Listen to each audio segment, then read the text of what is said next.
हाथों को उठाओ, अंगीकार करो जितना वचन आज मैं सुनूं 100 गुना फलों को लेके आऊं। अंधकार की शक्तियां इन वचनों को चुरा ना सके। प्रभु यीशु मसीह के सामर्थी नाम में हम मांगते हैं। तारीफ करो जोर से। स्वागत है यीशु मसीह की प्रेजेंस में। आमीन। आज आपको फिर कॉपी पेन लेके रखना पड़ेगा। आज मैं अपनी डायरी को साथ लेके आया हूं और मैं आपसे पहले वो बात करूंगा जो परमेश्वर ने मुझे आपके लिए बताई है। पहला कुरिन्थिया 1 उसकी 26 से 29 आयत को हम पढ़ेंगे। हे भाइयों, अपने बुलाए जाने को तो सोचो, ना शरीर के अनुसार बहुत ज्ञानवान, ना बहुत सामर्थी और ना बहुत कुलीन बुलाए गए, परंतु परमेश्वर ने जगत के मूर्खों को चुन लिया कि ज्ञानवानों को लज्जित करें, और परमेश्वर ने जगत के निर्बलों को चुन लिया कि बलवानों को लज्जित करें, और परमेश्वर ने जगत के नीचों को, तुच्छों को, वरन जो है भी नहीं उनको चुन लिया कि उन्हें जो हैं वो व्यर्थ ठहराएं। व्यवस्था विवरण 7 उसकी 7-8 आयत को हम पढ़ेंगे। यहोवा ने जो तुमसे स्नेह करके तुमको चुन लिया, इसका कारण यह नहीं था कि तुम गिनती में और सब देशों के लोगों से अधिक थे, किंतु तुम तो सब देशों के लोगों में गिनती में थोड़े थे। यहोवा ने तुमको बलवंत हाथ के द्वारा दास्तव के घर में से और मिस्र के राजा फिरौन के हाथ से छुड़ाकर निकाल लिया। इसका कारण यही है कि वह तुमसे प्रेम रखता है और उस शपथ को भी पूरा करना चाहता है कि जो उसने तुम्हारे पूर्वजों से खाई थी। मैं बहुत एक इंपॉर्टेंट बात आपसे करने जा रहा हूं, इसलिए मैं आराम से बैठकर आपको एक बात बताना चाहता हूं जो परमेश्वर ने मुझे बोली और मैंने उसे अपनी पर्सनल डायरी में लिखा है। जब परमेश्वर का आत्मा आपसे बात करता है, वो सिर्फ वही बात नहीं करता जो उसके वचन में लिखा है। बाइबल कहती है वो आने वाले समय की बातें भी आपको बताता है। अब मैं जो आपसे बात करने जा रहा हूं ये आने वाले समय की है और आपसे जुड़ी हुई है। जो व्यवस्था विवरण 7 उसकी 7-8 में मैंने पढ़ा कि परमेश्वर ने कहा आज इज़राइल कौन है? इज़राइल वो देश है जिसको दुश्मनों से घेरा हुआ है और एक भी देश उस पर कभी कब्जा नहीं कर पाया, जिसकी पॉपुलेशन जलंधर, लुधियाना और अमृतसर डिस्ट्रिक्ट से भी कम है अगर तीनों को मिला दिया जाए, लेकिन जो खरबों कमाने वाले देश हैं एक भी बार उस पर कब्जा नहीं कर पाए। आज अगर अमेरिका में 90% से भी ज्यादा मीडिया किसी का है तो वो यहूदी लोगों का है। वही लोग जो यहोवा के चुने हुए थे। आज अगर दुनिया में सबसे बड़े बिजनेसमैन हैं तो वो यहूदी लोग हैं, वही लोग जो यीशु मसीह ने, यहोवा ने अपनी महिमा के लिए चुने थे। आज अगर दुनिया में सबसे, अगर हम जात पात की बात करें, अगर सबसे ऊंची किसी को मानते हैं तो वो यहूदियों को मानते हैं। और बाइबल कहती है कि यहूदियों को इसीलिए परमेश्वर ने कहा था कि मैंने तुमको इसलिए नहीं चुना कि तुम ऊपर थे या तुम ऊंचे थे, मैं तुमको इसलिए मैंने चुना क्योंकि तुम बहुत गिनती में थोड़े थे और तुम बहुत गिनती में कम थे और तुम बहुत निर्बल थे। मैंने निर्बल जाति को चुन लिया और मैंने छोटी जाति को चुन लिया और थोड़ी गिनती वाली जाति को चुन लिया कि आने वाले समय में जो अपने आप को बड़ा समझते हैं वो भी उनके सामने दंडवत करेंगे। आज वो वचन पूरा हो रहा है। आज सारी दुनिया इजराइल से टेक्नोलॉजी लेती है। आज सारी दुनिया इजराइल को टेक्नोलॉजी का गुरु मानती है। आज सारी दुनिया इजराइल के सामने झुकती है क्योंकि परमेश्वर का वचन उनके ऊपर था। आप मानते इस बात को कि नहीं? अब परमेश्वर ने मुझसे क्या कहा सुबह? हम बोलेंगे पुराने नियम की ये बात है, ये परमेश्वर ने पुराने नियम में इजराइलियों को चुना था, लेकिन मेरे विषय में क्या, जो आज मैं क्रिश्चियन हूं, आज मैंने जब यीशु मसीह को अपना उद्धारकर्ता ग्रहण कर लिया है, आज मेरे विषय में परमेश्वर क्या कहता है, आपके विषय में जो परमेश्वर कहता है वो मैं आपको आज अभी बताना चाहता हूं। बाइबल कहती है जो परमेश्वर आपके विषय में कहता है, पहला कुरिन्थिया 1 उसकी 25 से 29 आयत, मैं 26 से पढ़ूंगा और 25 को बाद में पढ़ूंगा। उसने कहा हे भाइयों, अपने बुलाए जाने को सोचो, ना शरीर के अनुसार बहुत ज्ञानवान, ना बहुत सामर्थी और ना बहुत कुलीन बुलाए गए। परमेश्वर ने कहा जैसे मैंने इजराइलियों को चुना था कि वो गिनती में थोड़े थे, वो छोटे थे, वो निर्बल थे, और मैंने उनको उठाकर खड़ा करके पूरी दुनिया में उनको राज करने वाला बना दिया। अब परमेश्वर कहता है कि मैंने यीशु मसीह के जन्म से पहले थोड़े लोगों पर परमेश्वर की कृपा होती थी, किसी किसी पे पवित्र आत्मा उतरता था, उन्हें भविष्यद्वक्ता कहते थे। आज जो चर्च है वो भविष्यद्वक्ता लीड नहीं करते नए नियम के मुताबिक। आज जो चर्च है वो पवित्र आत्मा के द्वारा अगुवाई होती है। जो चर्च की पहले पवित्र आत्मा उतरता था, भविष्यद्वक्ता बोलते थे, पवित्र आत्मा चला जाता था, लेकिन आज ऐसा नहीं। उसने कहा अंत के दिनों में मैं अपना आत्मा सब मनुष्यों के ऊपर उंडेलूंगा, तुम्हारे बेटे बेटियां भविष्यवाणी करेंगी, तुम्हारे दास तुम्हारे दासियों पर मैं अपना आत्मा उंडेलूंगा, तुम्हारे बेटे तुम्हारे जवान दर्शन देखेंगे, पूर्णीय स्वप्न देखेंगे, मैं सब प्राणियों के ऊपर अपना आत्मा उंडेलूंगा। अब चेंज हो गया। पहले परमेश्वर ने इस्राएलियों को चुना और अन्य जातियों पर परमेश्वर ने दया नहीं की। क्यों यीशु मसीह आए? क्या धर्म बनाने के लिए आए? नहीं। बाइबल कहती है जो कृपा थोड़े लोगों पर थी उस कृपा को सबको देने के लिए प्रभु यीशु मसीह आए, ताकि जो कोई प्रभु यीशु मसीह की कुर्बानी पर विश्वास करे और जो कोई यीशु मसीह को अपना उद्धारकर्ता माने, वो वायदे जो यहूदियों के साथ परमेश्वर ने किए थे वो आपकी लाइफ में पूरे होंगे। अब आप मेरी बात को ध्यान से समझना। पौलुस कहता नए नियम में, कहता अपने बुलाए जाने को सोचो कि जब तुमको परमेश्वर ने अपने में बुलाया तो तुम्हें इसलिए नहीं बुलाया कि तुम बहुत ऊंचे थे, तुम्हें इसलिए नहीं बुलाया कि तुम बड़े कामयाब थे, तुम बड़े अमीर थे। परमेश्वर ने कहा, जब हम पहला कुरिन्थिया 1 उसकी 25 26 से 29 आयत पढ़ते 28 में लिखा, परमेश्वर ने जगत के नीचों तुच्छों नीच लोग, कहता तुच्छ लोग जो कुछ भी नहीं, उन्हें चुन लिया ताकि जो अपने आप को बड़ा समझते हैं उन्हें व्यर्थ ठहराएं। आने वाले समय में परमेश्वर ने मुझसे कहा, आप जानते हैं बहुत सारे लोगों ने जातियों के नाम पर शोषण किया है, ये बड़ी जाति है, ये छोटी जाति है। अगर जातियों के हिसाब से देखूं तो मैं एक ऊंची जाति से बिलोंग करता हूं, लेकिन मैंने जब मैरिज की तो शेड्यूल कास्ट से की, क्योंकि मुझे जातियों से कोई प्रॉब्लम नहीं थी, ना मुझे इनके बारे में कॉन्शियस था कि मैंने ऐसा करना है, मैं वैसा करना है। जब हम मसीह में आ गए मेरा विश्वास था कि हम सब क्रिश्चियन हैं, हम सभी सेम हैं, कोई ऊंचा नहीं कोई नीचा नहीं, हम सब एक ही लहू से खरीदे गए, एक ही परमेश्वर की संतान है। अब मेरी बात को ध्यान से समझो। लेकिन लोग समझते हैं, लोग ऐसा समझते हैं और लोग उनके साथ बुरा बिहेव करते हैं, उन्हें अपने में बैठने नहीं देते, उनकी जगहें अलग रखते हैं। परमेश्वर ने मुझसे क्या कहा इस सुबह? परमेश्वर ने कहा जो लोग जिन लोगों को नीचा समझते हैं, आने वाले समय में मैं उनको चुनकर उनको राज्य करने वाला बनाऊंगा इसी देश के अंदर। आप आने वाले समय में देखना, जितने हमारे शेड्यूल कास्ट के लोग हैं, जो गरीब हैं, जो लोग तुच्छ हैं, जो लोग थक चुके हैं, जो लोग डिप्रेशन में, सिर्फ नीवी जात वाले नहीं, ऊंची जात वाले भी जो तुच्छ हो चुके हैं, जो व्यर्थ हैं, जो ठुकराए जा चुके हैं, परमेश्वर आपको चुन रहे और जो पोजीशंस परमेश्वर आपको देगा वो इतनी बड़ी और ग्रेट होंगी। सुनो, मुझे आज यहां बैठकर वचन देना पड़ेगा क्योंकि मुझे बहुत सारी चीजें पढ़नी हैं और मुझे लगता है कि मुझे बैठकर आपको सुनाना पड़ा करेगा, क्योंकि जो चीजें परमेश्वर मुझसे कह रहा है वो सिर्फ वचन में आपको नहीं मिलेंगी, वो प्रोफेटिकली परमेश्वर मुझसे बात कर रहा है आप लोगों के लिए। जब सुबह मैं परमेश्वर की प्रेजेंस में था तो परमेश्वर ने कहा मैं इन लोगों को चुन रहा हूं ताकि मैं बैलेंस कर सकूं।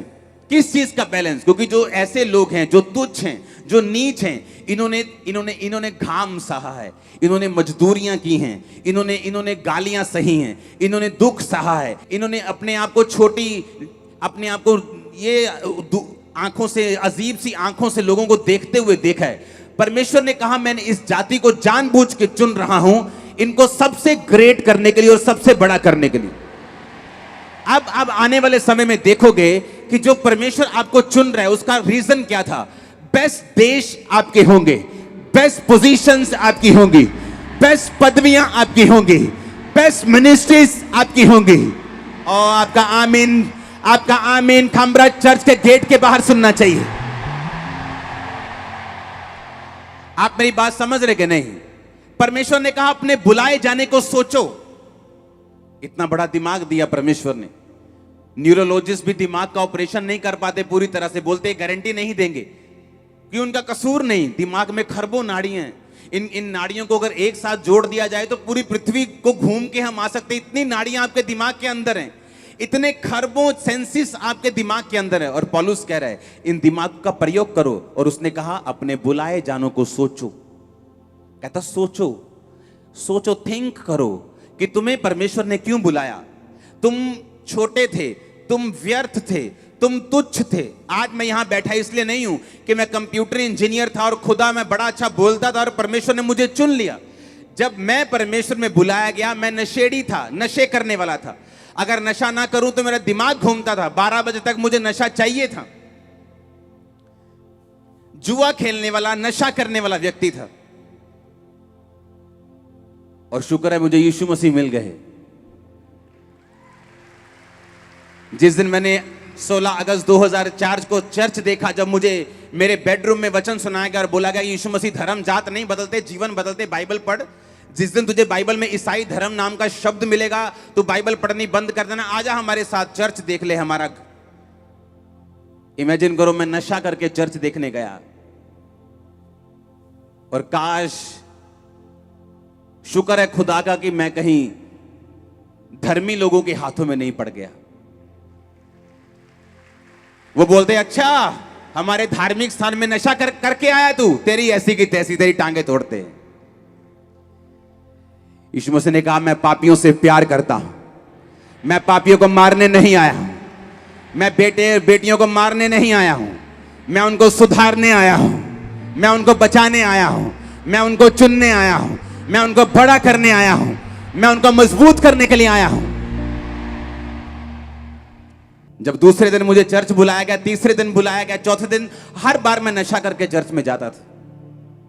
परमेश्वर कितना सहनशील था कि मैं नशा करके चर्च में जाता था और तभी वचन सुनता था और वचन समझ भी आता था, लेकिन धीरे धीरे कोशिश कर रहा था नशा छोड़ने की। अगर मुझसे ऐसा बिहेव हुआ होता और मुझसे यीशु मसीह ने प्यार ना किया होता तो आज मैं यहां ना बैठा होता, मैं साफ ना हुआ होता, मैं क्लीन ना हुआ होता, मैं नशे ना छोड़ पाता, पाप ना छोड़ पाता। यीशु मसीह ने कहा अपने बुलाए जाने को सोचो, थिंक अबाउट इट, सोचो तुम्हारे बुलाए जाने को, क्यों परमेश्वर ने तुमको चुना। क्योंकि जिस तरह उसने इजराइलियों को चुना था जब वो सबसे छोटी कौम थी, सबसे कमजोर कौम थी, सबसे गरीब कौम थी, परमेश्वर ने कहा मैंने जानबूझ के उनको चुना ताकि जो अपने आप को मिस्री बड़े समझते, मैं उनको लज्जित करूं उस कौम के द्वारा। आप बड़ी पोजीशन पे जा रहे बाय फायर यीशु मसीह के नाम। बेस्ट देश, मैंने कहा अगर ये घर खुदा ने खड़ा किया है, बेस्ट देश आपके होंगे। मैंने कहा अगर ये घर खुदा ने खड़ा किया है, बेस्ट देश आप लोगों के होंगे यीशु के नाम में। परमेश्वर ने कहा अपने बुलाए जाने को सोचो, थिंक अबाउट इट, क्यों परमेश्वर ने आपको चुना, क्यों उसने मुझे चुना। मैं आज ये नहीं कहता कि मैं बड़ा खब्बी खान था और परमेश्वर ने मुझे चुना। मैं बोलता हूं मुझे बात करनी नहीं आती थी, मैं इतना डिप्रेस हो गया था, लोगों के सामने ताली नहीं बजा पाता था, मुझे पब्लिक की तरह इधर मुंह करना पड़ता था क्वायर की ओर ताकि मैं ताली बजा के आराधना कर सकूं, किसी से बात नहीं कर पाता था। अगर कोई मौत की बात करता कि फलाने को हार्ट अटैक हो गया तो मुझे डिप्रेशन के अटैक होने लग जाते थे। मैं इस तरह का आदमी था, लोगों से बात करना तो दूर है, मैं लोगों के बीच में जाने को भी अभी तैयार नहीं था। मैं इतना डिप्रेस्ड और इतना शैतान से ग्रसित, और अगर मेडिकल भाषा में बोलूं तो इतना मेंटली अपसेट के मुझे अटैक होने शुरू हो गए थे।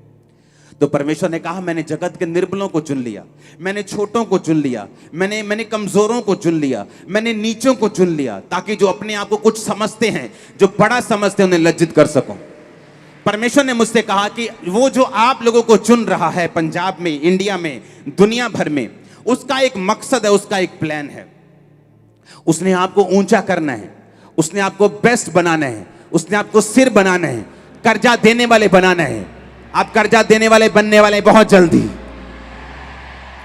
आप बिलीव करते हैं?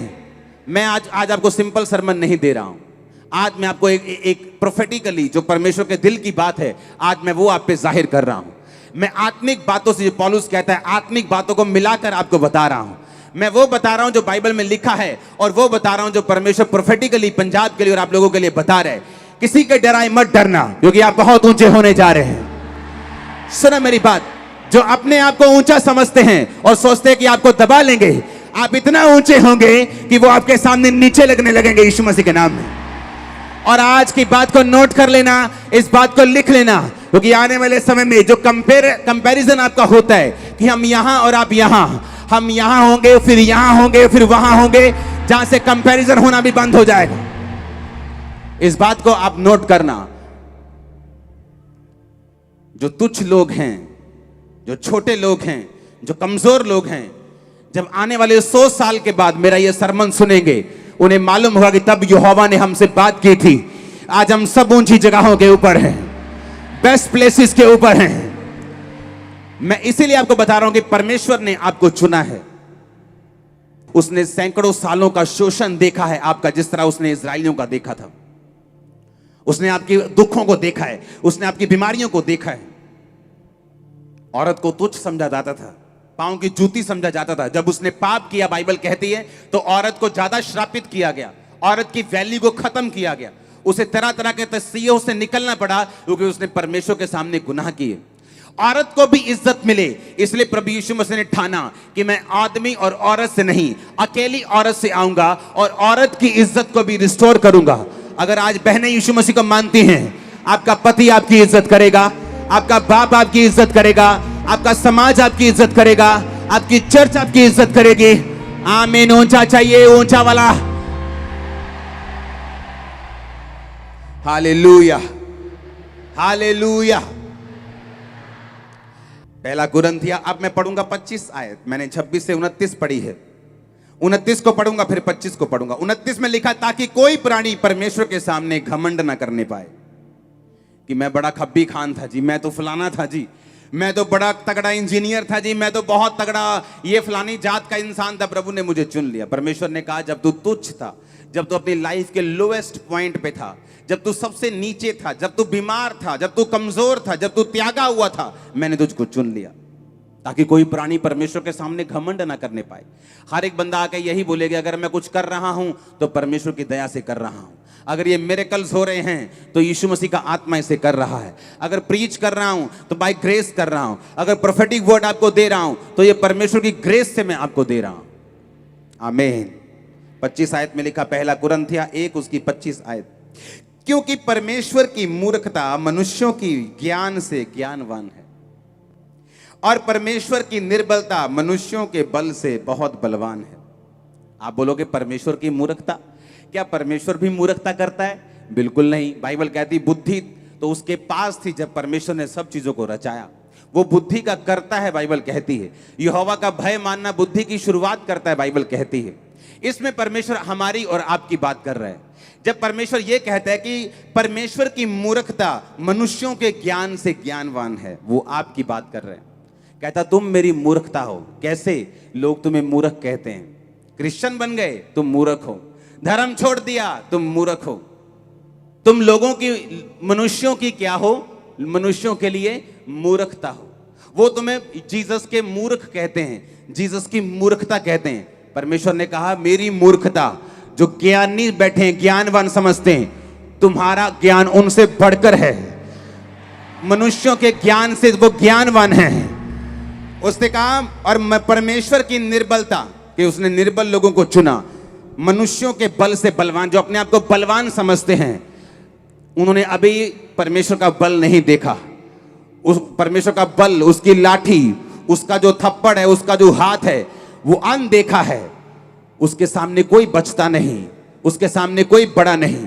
उसने कहा तुम जो परमेश्वर की निर्बलता हो, उनके बल से कहीं अधिक बलवान हो।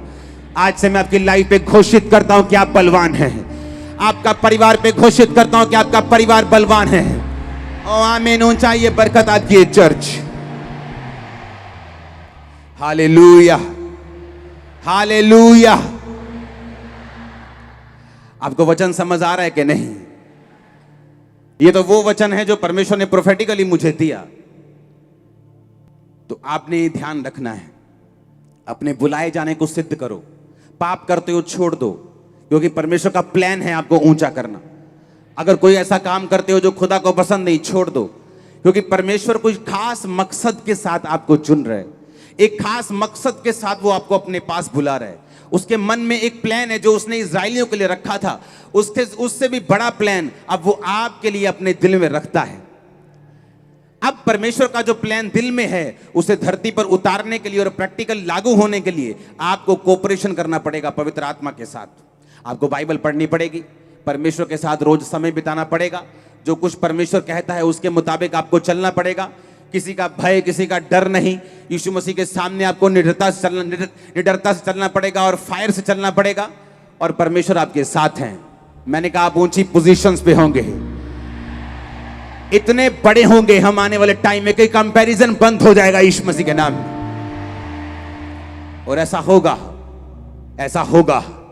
मैंने कहा ऐसा होगा। कोई शैतान इसे रोक नहीं पाएगा, कोई विरोध इसे रोक नहीं पाएगा। Hallelujah, hallelujah. अपने हाथों को उठाओ, एक लाइन मेरे साथ गाओ सेम गीत की, वही गीत जो हम गा रहे थे। दुआ मेरी सुनदा मेरा रब सोना, दुआ मेरी सुनदा मेरा रब सोना,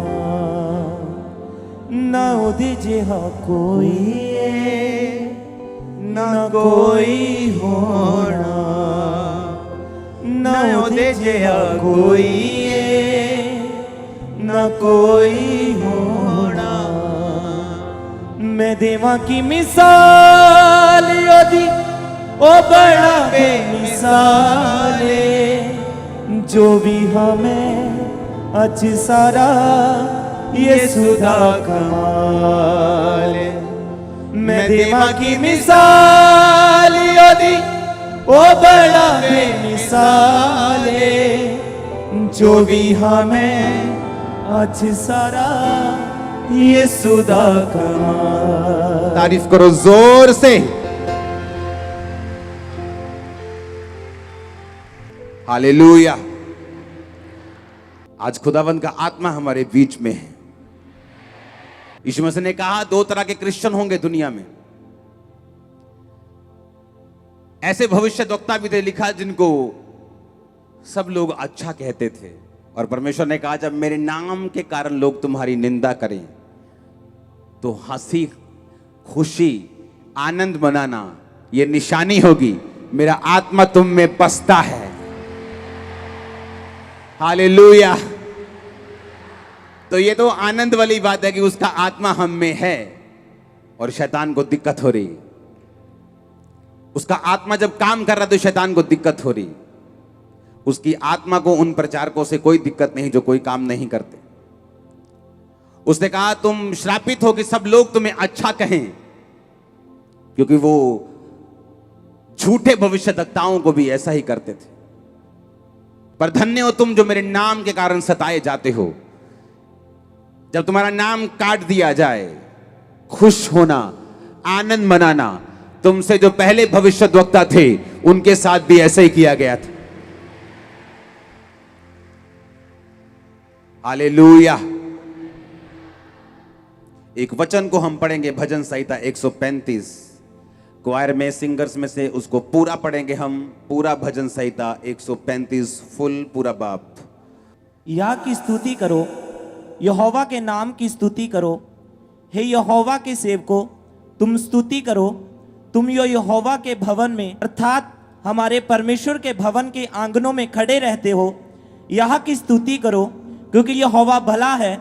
उसके नाम का भजन गाओ क्योंकि यह मनोहर है। यह ने तो याकूब को अपने लिए चुना है, अर्थात इस्राएल को अपना निज धन होने के लिए चुन लिया है। मैं तो जानता हूँ कि तू हमारा प्रभु यहोवा सब देवताओं में से महान है। जो कुछ यहोवा ने चाहा उसे उसने आकाश और पृथ्वी और समुद्र और सब गहरे स्थानों से किया है। वह पृथ्वी की शोर से कोहरे उठाता है और वर्षा के लिए बिजली बनाता है और पवन को अपने भंडार में से निकालता है। उसने मिस्र में क्या मनुष्य क्या पशु सबके पहलोठों को मार डाला। हे मिस्र, उसने तेरे बीच में फिरौन और सब कर्मचारियों के बीच चिन्ह और चमत्कार किए।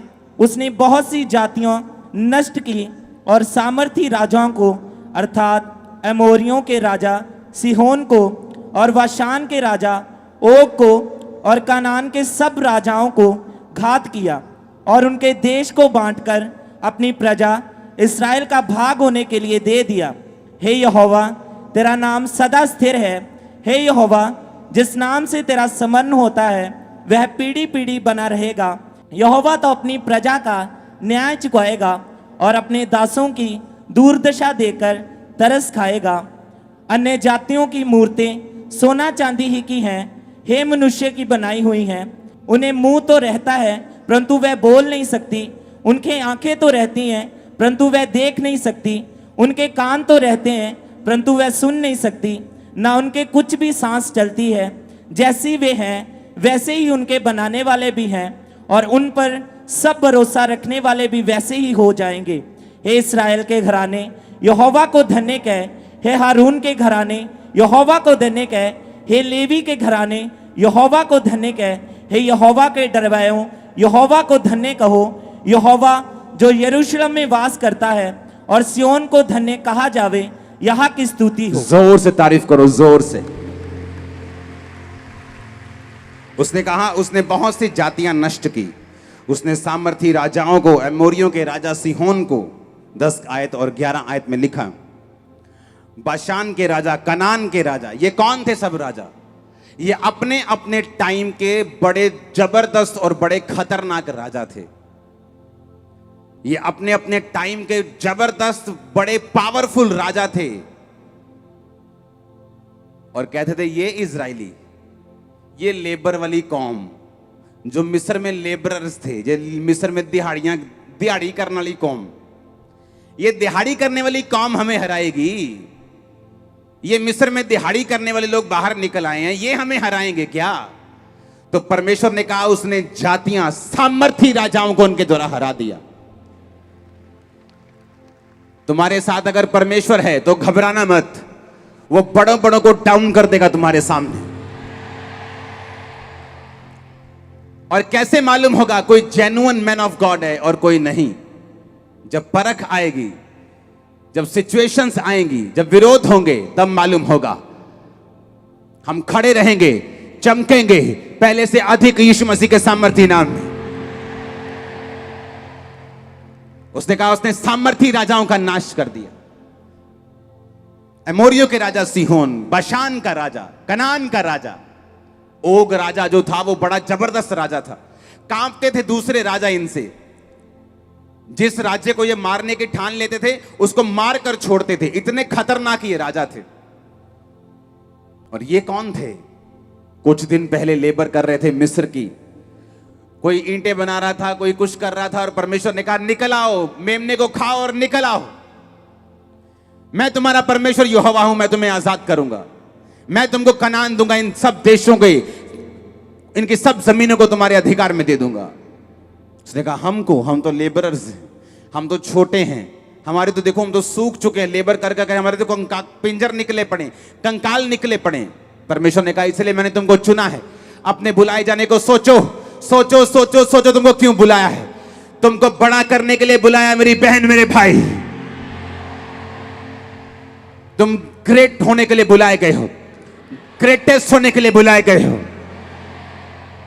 तुम उस परमेश्वर को नहीं मानते हो जिसे कीलों के साथ गाड़ कर रखना पड़े। तुम जिंदा परमेश्वर की संतान हो जो हमारे आगे आगे चलता है और पीछे भी देखता है, हमारे दाएं बाएं भी चलता है। आमीन। तुम उस परमेश्वर की संतान हो। और बाइबल क्या कहती है? वचन में लिखा उसने बहुत सी जातियों को नष्ट कर दिया। उसने एमोरियों के राजा सिहोन को, बाशान के राजा, कनान के राजा, ऐसे ऐसे राजा, ओग राजा जो बड़ा राजा था, उसने कहा ये लोग हमें मारेंगे। ये बाशान का राजा ओग कहता था ये लेबरर हमें मारेंगे, ये दिहाड़ी करने वाले हमें मारेंगे। अरे हम तो जन्म से, हम तो पीढ़ियों से राजा हैं, हम तो पीढ़ियों से राज कर रहे हैं। हमारे रथों को देखो, हमारी तलवारों को देखो, तोपों को देखो, ये लोग हमें मारेंगे। परमेश्वर ने कहा अपने बुलाए जाने को सोचो, मैंने तुम्हें क्यों चुना? मैं बड़े बड़ों को तुम्हारे अधीन कर दूंगा, बड़े बड़ों पर तुमको जयवंत कर दूंगा यीशु मसीह के सामर्थी नाम में। ये परमेश्वर का प्लान पूरा होगा यहां पर, पंजाब में, इंडिया में, दुनिया में, जहां जहां खुदा के लोग रहते हैं। हालेलुया। क्योंकि हमारी लड़ाई शैतान के साथ है, हमारा किसी के साथ वैर नहीं। कोई 10 बार हमारा नाम लेके जो मर्जी बोले, हम आज भी उनके साथ प्यार करते हैं और करते रहेंगे। हालेलुया। क्योंकि हमारा टारगेट कुछ और है। हमारा युद्ध इस संसार का नहीं, हमारा युद्ध ये लड़ाई हमारी यहां की नहीं, हमारी लड़ाई शैतान के साथ है और वो हमारे दुश्मनों से निपटेगा। जो धरती पर हमें अपना दुश्मन समझते हैं, यहोवा निपटेगा और तुम्हें ऊंचा करेगा। उसने कहा तुम्हें युद्ध करने की जरूरत नहीं होगी, तुम खड़े खड़े रहकर यहोवा के उद्धार का काम देखना, खड़े खड़े रहकर यहोवा के उद्धार का काम देखना। मैंने कहा वो तुम्हारे साथ है। जितना तुम समझते हो उससे कहीं अधिक वो तुम्हारे साथ है। जितना तुम समझते हो कहीं अधिक वो तुम्हारे करीब है। ब्लड के एक एक कतरे में वो तुम्हारे है। वो तुमको छोड़ेगा नहीं और त्यागेगा नहीं। बड़े काम में आपके परिवारों के ऊपर होता हुआ देख रहा हूं। बड़े काम में आपके लाइफ के ऊपर होता हुआ देख रहा हूं। बड़े काम आपको बड़े देशों में जाके करता हुआ देख रहा हूं। आपके पासपोर्ट्स को ब्लेस होता हुआ देख रहा हूं। आपके लाइफ में काम होता हुआ देख रहा हूं। आपकी फैमिली को बपतिस्मा लेते हुए देख रहा हूं। आपके लड़कों को नशा छोड़ते हुए देख रहा हूं। आपकी लड़कियों को व्यभिचार छोड़ते हुए देख रहा हूं। मेरा परमेश्वर मुर्दा नहीं, वो आज भी बात करता है। हालेलुया। मैंने कहा वो आज भी हमसे बात करता है। आज भी वो हमसे बात करता है। वो मुर्दा नहीं। अमेरिका में मैं प्रीच कर रहा था और जब मैंने हीलिंग को शुरू किया तो जब हीलिंग होती है तो रियल प्रोफेटिक होता है, जो आप फेसबुक से पढ़ के नहीं जाते अगर आप जेन्युइन मैन ऑफ गॉड है तो। और जब मैं प्रार्थना कर रहा था तो अलग अलग केस परमेश्वर मुझे बता रहा था कि ये बैठा है उसको परमेश्वर मैं हील कर रहा हूं, मैं ये बैठा है उसको हील कर रहा हूं। तो एक प्रोफेसी मैंने की, मैंने कहा यहां एक परमेश्वर का दास बैठा है, उसकी 2 पत्नी है, उसने एक जगह अफेयर रखा हुआ शादी के बाहर और कोई नहीं आया वहां। मुझे मालूम था ये पास्टर बहुत मुश्किल जाती है ये नहीं आएंगे। तो कल मेरी अमेरिका किसी से बात हो रही थी पंजाब के विषय में, तो उसने मुझे बताया कि आप जानते ये वाला पादरी आपके साथ ये कर रहा था कुछ, ये यहाँ बैठा था, यहाँ कुछ यहाँ खड़ा था, जो भी था। मैंने कहा हाँ मुझे याद है। कहता वही था जिसके लिए आपने प्रोफेसी की थी। और जैसे ही आपने प्रोफेसी की वो हंसने लग गया और हम भी हंसने लग गए कि खुदा के दास को देखो वो उसके साथ खड़ा है, लेकिन खुदा के दास को नहीं पता। और परमेश्वर का आत्मा देखो खुदा के दास पे जाहिर कर रहा है और वो सारी सामने की लाइन के लोग हंस रहे थे। मैंने नोटिस नहीं किया, उसने मुझे बताया। उसने कहा वो सारी सामने की लाइन हंस रही थी क्योंकि उसको मालूम था कि वो बंदा वही है जो आपके साथ कहीं साइड पे है। तो मैं बड़ा कल हैरान हुआ। मैंने कहा देखो परमेश्वर से कुछ भी छुपा नहीं, वो जानता है कि लोग क्या करते हैं, क्या समझते हैं, क्या सोच के आए। हालेलुया। तो बाइबल कहती है जिस तरह इजरायली छुड़ाए गए थे एक ही रात में, आपका छुटकारा आपके अंदर गर्भवती हो जाएगा, एंटर कर जाएगा, आप ब्लेस हो जाएंगे। वो आपके आप अंदर से बाहर निकले गए। मैं आपको बता रहा हूं ये बात, मैं आपको प्रोफेटिकली ये बात बता रहा हूं कि वो जो छुटकारा परमेश्वर ने सोचा हुआ वो आपके लाइफ से पैदा होना शुरू हो जाएगा। जैसे ही आप ये 7 मीटिंग जो लगातार लोग अटेंड कर रहे हैं, उनको मालूम है कि ये 7 डिलीवरेंस के वीक हैं। अगर आप नोटिस करेंगे बहुत से लोगों पर शैतान ने अटैक किया इन 7 डिलीवरेंस की मीटिंग पे, बहुत से लोगों के ऊपर। कारण क्या है? जब डिलीवरेंस वीक्स चलते हैं आपको ये मालूम होना चाहिए कि मुझे चर्च में होना है। आपको काम पड़ेंगे, आपको शैतान अटैक करेगा आपकी सेहत चीजों पे, लेकिन आपको मालूम होना चाहिए कि ये वीक्स डिलीवरेंस वीक है और मुझे इनमें छुट्टी नहीं करनी, मुझे शामिल होना है। थर्सडे आज आप शामिल हुए, आज मुझे परमेश्वर के जो आत्मा ने मुझे वचन दिया मुझे आपको देना पड़ेगा, मैं वही आपको दे रहा हूं ताकि जो प्रोफेटिकली परमेश्वर आपसे बोलना चाहता है वो आप समझ सकें। संडे डिलीवरेंस के ऊपर वचन होगा जो परमेश्वर मुझे दे रहा है डिलीवरेंस के लिए 7 वीक्स के लिए, और संडे मॉर्निंग और इवनिंग दोनों वचन होंगे। आप सेम तो बिल्कुल नहीं, इन 7 हफ्तों के बाद बिल्कुल भी नहीं। आमीन। आप मेरी बात समझ रहे कि नहीं? उसने कहा अपने बुलाए जाने को सोचो। बोलो अपने पड़ोसी को, बोलो अपने सोच सोच सोच सोच सोच, बोलो ऐसे सोच, हाथ इशारा करके बोलो, दिमाग के साथ बोलो सोच। अपने पड़ोसी को बोलो सोच अपने बुलाए जाने को। यहोवा ने तुझे चुना है बहुत बड़ा होने के लिए। आमीन। ऊंचा बरकत आपकी। इसको सिद्ध सुनो मेरी बात। अगर परमेश्वर बाइबल में कहता है कि मेरे कोड़े खाने से तुम चंगे हुए, तो सब लोग चंगे नहीं होते, याद रखना। जो इस वचन को पर्सनलाइज कर लेते हैं, अपना बना लेते हैं कि मुझे चंगा होना है, व्यभिचार में नहीं जाना, मुझे गलत चीज़ें फ़ोन पे नहीं देखनी, मुझे गलत काम नहीं करने, मुझे बॉयफ्रेंड गर्लफ्रेंड के चक्कर में नहीं पड़ना है, मुझे व्यभिचार में, मुझे पाप में, चोरी में नहीं पड़ना है, क्योंकि मुझे इस वचन को पर्सनलाइज करना है।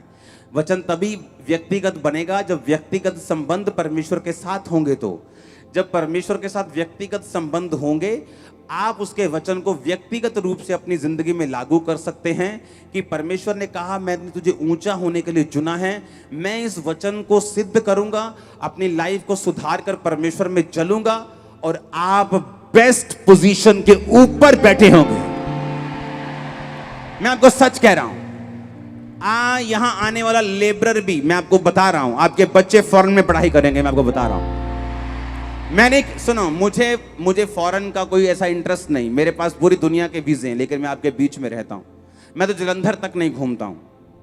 आज मैं सुबह अपने प्रेयर रूम में गया हूं, शाम को निकला हूं, शाम से निकलने के बाद अपने घर का जाके सीधा आपके बीच में आया हूं। मेरे मत सोचो कि मैं आपको लालच दे रहा हूं, मैं आपको वो कह रहा हूं जो परमेश्वर कह रहे हैं, आपके बच्चे बेस्ट पोजीशन, बेस्ट देशों में होंगे।